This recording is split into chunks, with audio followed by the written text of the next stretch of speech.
Praise lord అందరికీ. Bible reading in 6 months.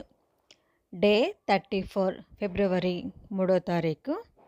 ఈరోజు మొదటి భాగంగా న్యాయాధిపతులు 3వ అధ్యాయము, 4వ అధ్యాయము, 5వ అధ్యాయము చదువుకుందాం. ఇది మొదటిసారి కనుక ఆ ఛానల్ని చూస్తున్నట్లయితే సబ్స్క్రైబ్ చేసుకోండి. నేను బైబిల్ చదివి ఆ ఛానల్లో అప్లోడ్ చేసిన వెంటనే మీకు నోటిఫికేషన్ వస్తుంది. మీరు కూడా 6 నెలల్లో బైబిల్ని కంప్లీట్ చేసుకోవచ్చు. ఇంకా మీకు తెలిసిన వాళ్ళు ఎవరైనా ఉంటే కనుక వారికి కూడా షేర్ చేయండి. అలాగే కామెంట్ కూడా చేయండి, ప్రేయర్ కూడా చేస్తూ ఉండండి. ముందుగా న్యాయాధిపతులు 3వ అధ్యాయము. ఇశ్రాయేలుకును కనానీయులకును జరిగిన యుద్ధములన్నిటినీ చూడని వారందరినీ శోధించి ఇశ్రాయేలు తరతరముల వారికి అనగా పూర్వము ఆ యుద్ధములను ఏమాత్రమును చూడని వారికి యుద్ధము చేయ నేర్పినట్లు యెహోవా ఉండనిచ్చిన జనములు ఇవి: ఫిలిష్తీయుల 5 సర్దారుల జనులను, కనానీయులందరూ, సీదోనీయులను, బైర్హేర్మోను మొదలుకొని హామాతునకు పోవు మార్గము వరకు లెబానోను కొండలో నివసించే హివ్వీయులను, యెహోవా మోషే ద్వారా తమ తండ్రులకిచ్చిన ఆజ్ఞలను వారు అనుసరింతురో లేదో తెలుసుకున్నట్లు ఇశ్రాయేలును పరిశోధించుటకై ఆ జనములను ఉండనిచ్చాను. కాబట్టి ఇశ్రాయేలు కనానీయులు, హిత్తీయులు, అమోరీయులు, పెరిజీయులు, హివ్వీయులు, యెబూసీయులను జనుల మధ్య నివసించుచు వారి కుమార్తెలను పెండ్లి చేసుకొనుచు వారి కుమారులకు తమ కుమార్తెలను ఇచ్చుచు వారి దేవతలను పూజించుచు వచ్చిరి. అట్లు ఇశ్రాయేలులు యెహోవా సన్నిధిని దోషులై తమ దేవుడైన యెహోవాను మరచి బయలుదేవతలను, దేవతా స్తంభములను పూజించిరి. అందును గూర్చి యెహోవా కోపము ఇశ్రాయేలు మీద మండగా ఆయన అరమ్నహారాయిము యొక్క రాజైన కూషన్రిషాతాయిము చేతులకు దాసుడగుటకే వారిని అమ్మివేశాను. ఇశ్రాయేలు 8 సంవత్సరములు కూషన్రిషాతాయిమునకు దాసులుగా నుండిరి. ఇశ్రాయేలులు యెహోవాకు మొరపెట్టగా యెహోవా కాలేబు తమ్ముడైన కనజు యొక్క కుమారుడగు ఒత్నీయేలును రక్షకునిగా ఇశ్రాయేలు కొరకు నియమించి వారిని రక్షించెను. యెహోవా ఆత్మ అతని మీదికి వచ్చాను కనుక అతడు ఇశ్రాయేలుకు న్యాయాధిపతి అయి యుద్ధమునకు బయలుదేరగా యెహోవా అరమ్నహారాయిము రాజైన కూషన్రిషాతాయిమును అతని చేతికి అప్పగించెను. అతడు కూషన్రిషాతాయిమును జయించెను. అప్పుడు 40 సంవత్సరములు దేశము నెమ్మది పొందెను.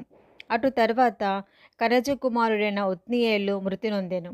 ఇశ్రాయేలు మరలా యెహోవా దృష్టికి దోషులైరి కనుక వారు యెహోవా దృష్టికి దోషులైనందున యెహోవా ఇశ్రాయేలుతో యుద్ధం చేయుటకు మోయాబు రాజైన ఎగ్లోనును బలపరిచెను. అతడు అమ్మోనీయులను, అమాలేకీయులను సమకూర్చుకొని పోయి ఇశ్రాయేలును ఓడగొట్టి ఖర్జూర చెట్ల పట్టణమును స్వాధీనపరచుకొనెను. ఇశ్రాయేలు 18 సంవత్సరములు మోయాబు రాజునకు దాసులైరి. ఇశ్రాయేలులు యెహోవాకు మొరపెట్టగా బెన్యామీయుడైన గేరా కుమారుడగు ఏహూదును రక్షకుని వాని కొరకు యెహోవా నియమించెను. అతడు ఎడమ చేతి పనివాడు. అతని చేతను ఇశ్రాయేలు మోయాబు రాజైన ఎగ్లోనుకు కప్పము పంపగా ఏహూదు 3 పొడవు గల 2 అంచుల కత్తిని చేయించుకొని తన వస్త్రములో తన కుడి తొడ మీద దానిని కట్టుకొని ఆ కప్పము మోయాబు రాజైన ఎగ్లోనుకు తెచ్చెను. ఆ ఎగ్లోను బహు స్థూలకాయుడు.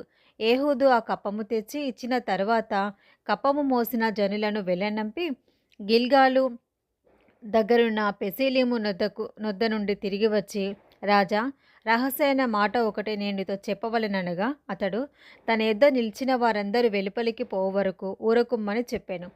ఏహూదు అతని దగ్గరికి వచ్చినప్పుడు అతడు ఒక్కడే చల్లని మేడగదిలో కూర్చుండి ఉండెను. ఏహూదు, నీతో నేను చెప్పవలసిన దేవుని మాట ఒకటి ఉన్నదని చెప్పగా అతడు తన పీఠము మీద నుండి లేచెను. అప్పుడు ఏహూదు తన ఎడమ చేతిని చాపి తన కుడి తొడ మీద నుండి ఆ కత్తి తీసి కడుపు మీద అతన్ని పొడిచెను. పిడియును కత్తి వెంబడి దూరగా క్రొవ్వు కత్తిపైనే కప్పుకొనినందున అతడు కడుపు నుండి కత్తిని తీయలేకపోయాను. అది వెనుక నుండి బయటికి వచ్చి ఉండెను. అప్పుడు ఏహూదు పంచపాలిలోనికి బయలు వెళ్ళి తన వెనుకను ఆ మేడగది తలుపు వేసి గడియ పెట్టెను. అతడు బయలు వెళ్ళిన తర్వాత ఆ రాజు దాసులు లోపలికి వచ్చి చూడగా ఆ మేడగది తలుపులు గడియలు వేసి ఉండెను. కనుక వారు అతడు చల్లని గదిలో శంఖానివర్తికి పోయి ఉన్నాడనుకొని తాము సిగ్గువింతలు పడు వరకు కనిపెట్టినను అతడు ఆ గది తలుపులను తీయకపోగా వారు తాళపు చెవిని తెచ్చి తలుపులు తీసి చూచినప్పుడు వారి యజమానుడు చనిపోయి నేలను పడి ఉండెను.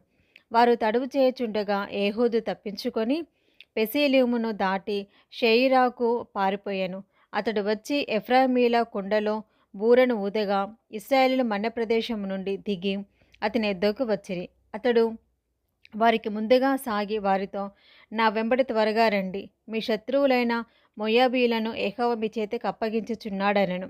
కాబట్టి వారు అతని వెంబడిని దిగివచ్చి మోయాబీయునెదుటి యొర్దాను రేవులను పట్టుకొని ఎవరిని దాటనీయలేదు. ఆ కాలంన వారు మోయాబీయులలో బలముగల శూరులైన పరాక్రమశాలులను 10,000 మందిని చంపిరి. ఒక్కడును తప్పించుకొనలేదు. ఆ దినమున మోయాబీయులు ఇశ్రాయేలీయుల చేతి క్రింద అనుపబడగా దేశము 80 సంవత్సరములు నెమ్మదిగా ఉండెను. అతని తర్వాత అనాతు కుమారుడైన షమ్గరు న్యాయాధిపతిగా ఉండెను. అతడు ఫిలిష్తీయులలో 600 మందిని మునుకోల కర్రతో హతము చేసెను. అతడును ఇశ్రాయేలీయులను రక్షించెను. న్యాయాధిపతులు 4వ అధ్యాయము. ఏహూదు మరణమైన తర్వాత ఇశ్రాయేలీయులు ఇంకను యెహోవా దృష్టికి దోషులైరి కనుక యెహోవా హాసోరులో ఏలు కనాను రాజైన యాబీను చేతికి వారిని అప్పగించెను. అతని సేనాధిపతి అన్యులాం హరోషేతులో నివసించిన సిసెరా. అతనికి 900 ఇనుప రథములు ఉండెను. అతడు 20 సంవత్సరములు ఇశ్రాయేలును కఠినమైన బాధ పెట్టగా ఇశ్రాయేలీయులు యెహోవాకు మొరపెట్టిరి. ఆ కాలంన లప్పిదోతునకు భార్య అయిన దెబోరా అను ప్రవక్తి ఇశ్రాయేలుకు న్యాయాధిపతినిగా ఉండెను. ఆమె ఎఫ్రాయిమీల మన్యమందలి రామాకును బేతేలుకును మధ్యనున్న దెబోరా సరళ వృక్షం కింద తీర్పుకై కూర్చుండుట కద్దు. తీర్పు చేయుటకై ఇశ్రాయేలీయులు ఆమె యొద్దకు వచ్చుచుండిరి. ఆమె నఫ్తాలి కేదేష్లో నుండి అబీనోయాము కుమారుడైన బారాకుని పిలువనంపించి అతనితో ఇట్లనెను, నువ్వు వెళ్ళి నఫ్తాయిలలోను జెబూలూనీలలోను 10,000 మంది మనుషులను తాబోరు కొండ యొద్దకు రప్పించుము.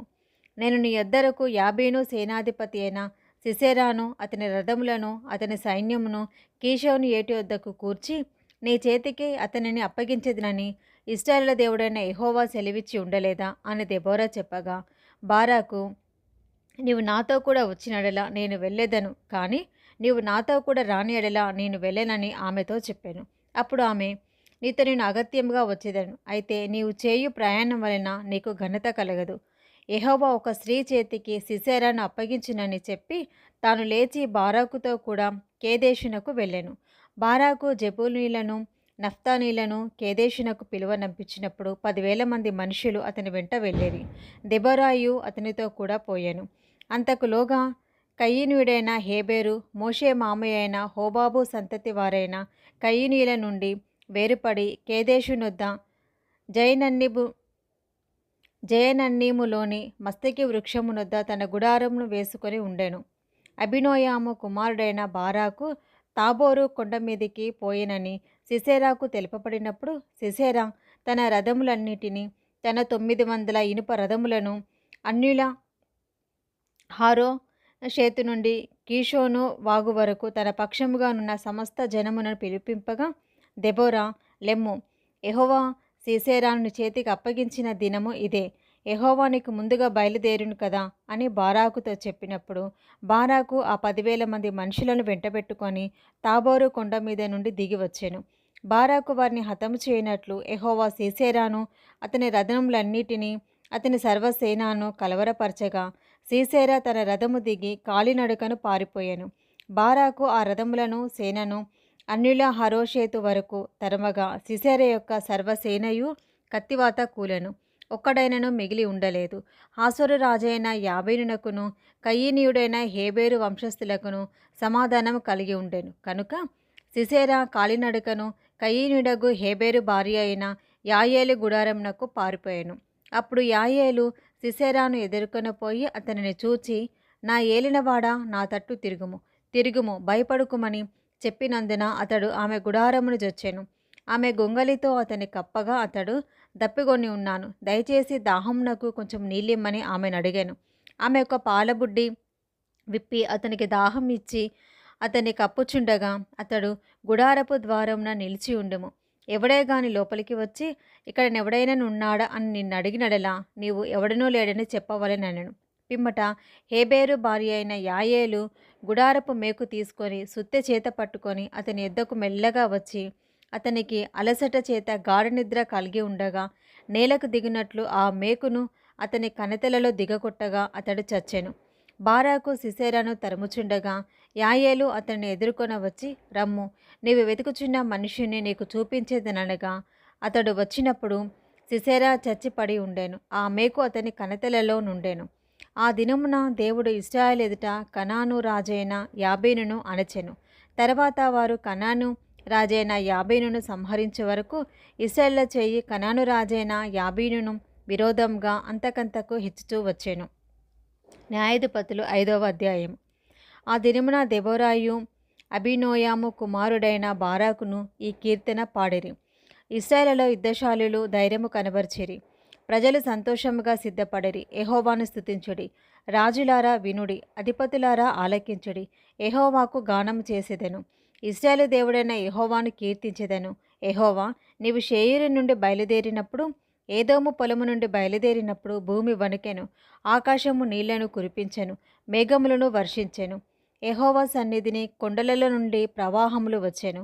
ఇశ్రాయేలు దేవుడైన యెహోవా సన్నిధిని సీనాయిలో నుండి ప్రవాహములు వచ్చెను.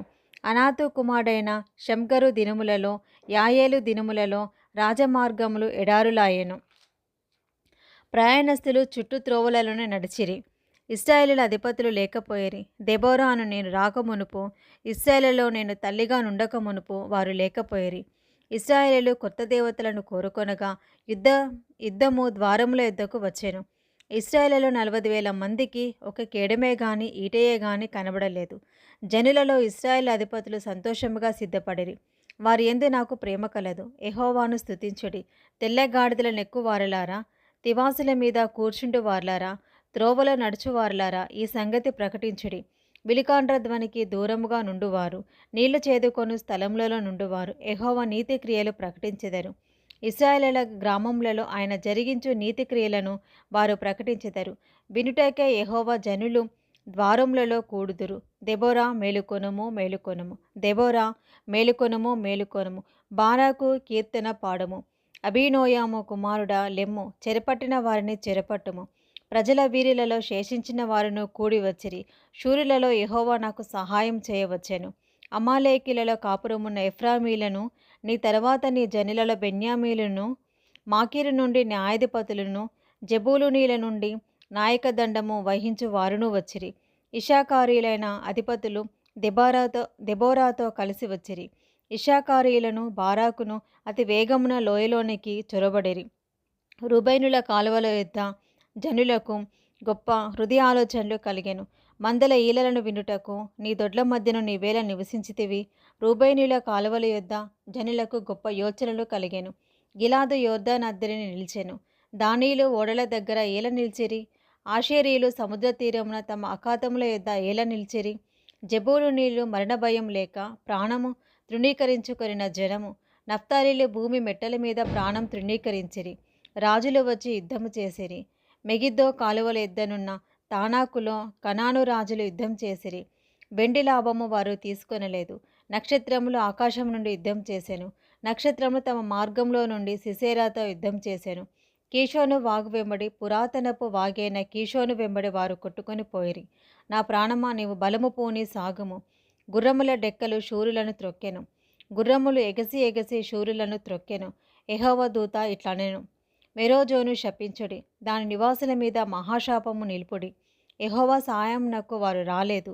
బలిష్ఠులతో కూడి యెహోవా సహాయమునకు వారు రాలేదు. కయీనీయుడైన హేబేరు భార్య యాయేలు స్త్రీలలో దీవెననుందును. గుడారంలో నుండు స్త్రీలలో ఆమె దీవెననుందును.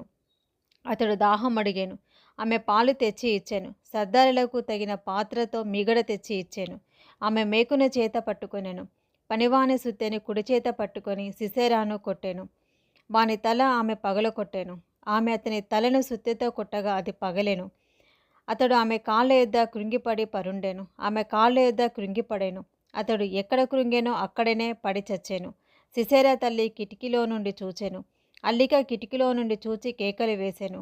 రాక అతని రథము తడువు చేయనేలా అతని రథముల చక్రములు ఆలస్యము చేయనేలా ఆమె యుద్ధనున్న వివేకం గల రాజస్త్రీలు ఇలాగుననే ఉత్తరమిచ్చిరి. ఆమె తనకు తాను మరలా ఇట్లనుకొనుచుండెను, వారికి దొరికెను కదా, దోపుడు సొమ్ము పంచుకొనుచున్నారు కదా, యోధులందరూ తలా యొక్క స్త్రీని తీసుకొందరు, ఇద్దరేసి స్త్రీలు వారికి దొరుకుదురు. సిసెరాకు రంగు వేయబడిన వస్త్రం ఒకటి దోపుడు సొమ్ముగా దొరుకును, రంగు వేయబడిన విచిత్ర వస్త్రం ఒకటి దోపుడుగా దొరుకును. రెండు వైపులా రంగు వేయబడిన విచిత్రమైన వస్త్రము దోచుకుని వారి మెడలకు తగిలి వస్త్రం ఒకటి దొరుకును. యెహోవా, నీ శత్రువులందరూ అలాగుననే నశించెదరు. ఆయనను ప్రేమించువారు బలముతో ఉదయించు సూర్యుని వలె నుందురు అని పాడిరి. తర్వాత దేశము 40 సంవత్సరములు నిమ్మలముగా ఉండెను. ఇది మొదటి భాగము. Praise the lord.